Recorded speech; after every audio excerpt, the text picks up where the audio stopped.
personally, but I'll still argue that the best success of direct-to-consumer is when it's connected to everything. That when you're using it to focus on your entire artist career. When you isolate it with one partner, over here, doing direct-to-consumer, and that's not connected to people who are talking to iTunes, you're leaving money on the table. If you want to get radio airplay, a lot of artists still want that. They want that exposure. They know what happens.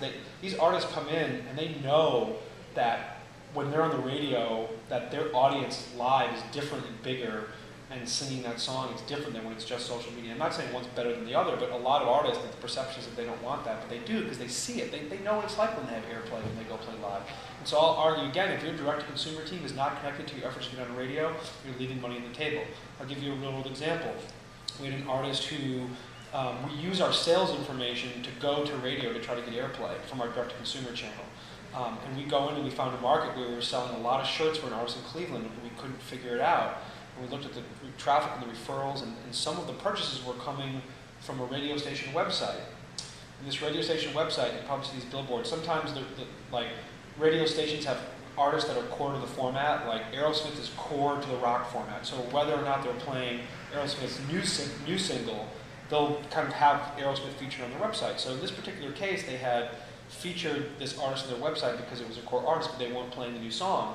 So people were going to the website, clicking through to our store, buying merch, and the station wasn't playing the song. So we gave that sales information to the radio department. They went back to the station and said, I know you guys don't want to add this, but I got this information. People are buying shirts from your website, and you really didn't want to play the song, and they got the ad. And so to me, it's about direct-to-consumer as a core thing that's been really well. But you have to connect that to everything else, because if you're not using that information to broaden your career, I really just think you're leaving money on the table. So that's our philosophy is direct-to-consumer is awesome, and we do a great job of it. If we're going to only focus on that, that's fine.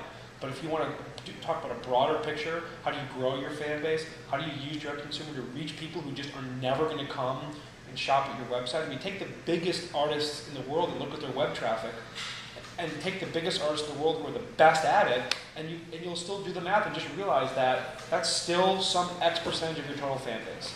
And even, let's just say if it was 70% of all your fans from the biggest artists in the world came to your website, which is a stat that's probably 10 times greater than any real case scenario, you still want to get that other 30%.